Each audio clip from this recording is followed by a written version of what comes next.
মহির কলম চ্যানেলে এখন লিগ্যাল স্টাডিজ আর সঙ্গে আমি।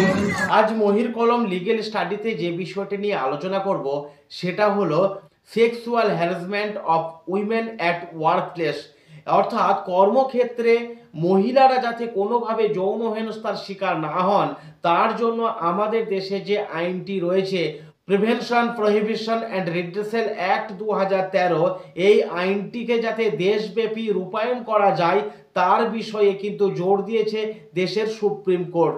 সুপ্রিম কোর্টের মহামান্য দুই বিচারপতি বি.ভি. নাগরাত্না এবং এন কোটেশ্বর মহাশয়ের ডিভিশন বেঞ্চ জানিয়ে দিয়েছে যে প্রতিটি সরকারি দপ্তরের সমস্ত সরকারি দপ্তর এবং রাষ্ট্রায়ত্ত যে সংস্থাগুলি আছে সেক্ষেত্রে সেই সংস্থাই 31শে মার্চ 2025 সালের মধ্যে কমিটি গঠন করতে হবে, বা এই কমিটি কতটা রূপায়িত হলো সেই বিষয়টি দেখভাল করবেন প্রতিটি রাজ্যের মুখ্য সচিব যারা রয়েছেন তারা।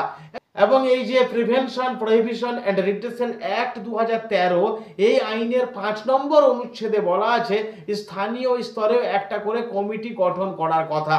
তো স্থানীয় স্তরে ডিস্ট্রিক্ট ওয়াইজ একটা করে কমিটি গঠন করা হবে, সেই কমিটিতে একজন করে আধিকারিক থাকবেন। তো কর্মক্ষেত্রে যারা কোনো মহিলা যদি যৌন হেনস্থার শিকার হন তারা কিন্তু সেই কমিটির কাছে অভিযোগ দায়ের করবেন। তাছাড়াও অনলাইন প্রসেসেও কিন্তু অভিযোগ দায়ের করতে পারবেন। সি বক্স পোর্টাল নামকরণে একটি পোর্টাল চালু করা হচ্ছে, সেই অনলাইন প্রসেসেও কিন্তু কোনো মহিলা যদি যৌন হেনস্থার শিকার হয়ে থাকেন তারাও কিন্তু অভিযোগ দায়ের করতে পারবেন।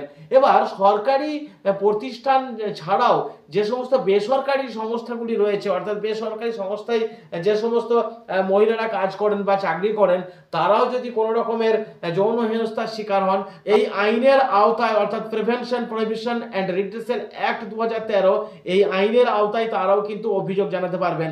এই 2013 সালের যে আইন, এই আইনটা যাতে দেশব্যাপী রূপায়িত হয়, কার্যকরী হয় এবং এই আইনের সুযোগ সুবিধা যাতে আমাদের দেশের মহিলারা সঠিকভাবে ব্যবহার করতে পারে, মানে তাদের কোনো সমস্যা হলে যেন এই আইনটাকে উপভোগ করতে পারে, তার জন্য দেশের সর্বোচ্চ আদালত যে উদ্যোগ নিয়েছে তা অত্যন্ত প্রশংসনীয় এবং স্বাভাবিকভাবেই আমাদের মহিলাদের এই আইনটি বা এই যে জাজমেন্টটি দেওয়া হয়েছে সেটা তারা কাজে লাগাতে পারবে। এটা মহিলাদের ক্ষেত্রে যেমন একটা ভালো খবর, ঠিক তেমনই উইমেন প্রোটেকশন নিয়ে যে সমস্ত সংস্থা বা এনজিওগুলি কাজ করে তাদেরও কিন্তু সুবিধা হলো, বা তারাও এটা আরও বেশি করে প্রচার করবে, অ্যাওয়ার করবে।